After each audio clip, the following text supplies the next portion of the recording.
remember, I've always preached this.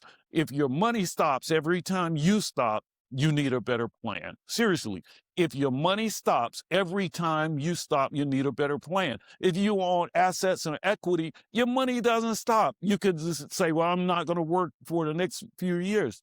If you own, let's say, for instance, you own multiple pieces of real estate, and those are performing assets and they're throwing off money every month. And let's say it's triple net. That means that the tenant pays not only the insurance, the taxes, and the common area maintenance. You don't really have to do anything but get that check.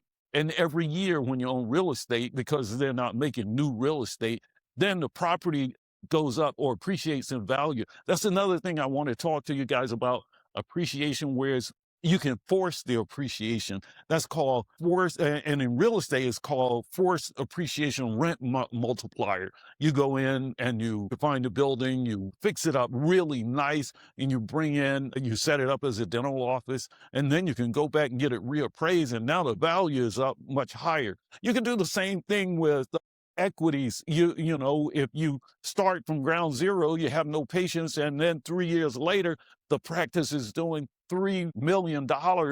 Now you have forced the appreciation of your equity in that practice up to $3 million.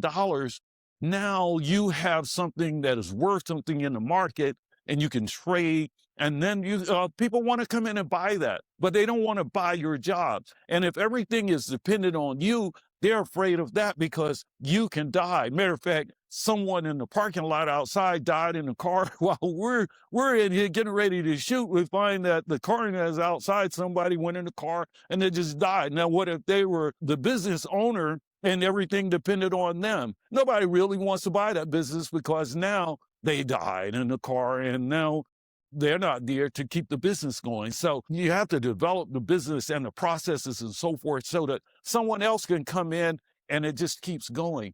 This thing is really tight, but you got to understand you can leverage your degree. And that's why I always say the dental license is a license to print your own money, but you got to know how to build the systems, got to know how to build value. And that's what I want to teach. Here's what I'm going to do. On May 1st, we're going to be in Las Vegas, Nevada at the Resort World.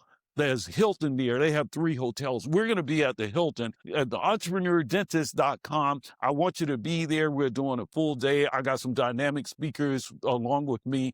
And we're going to show you how to become an entrepreneur and really build some wealth. You know, not just get rich working hard. I'm going to show you how to become wealthy.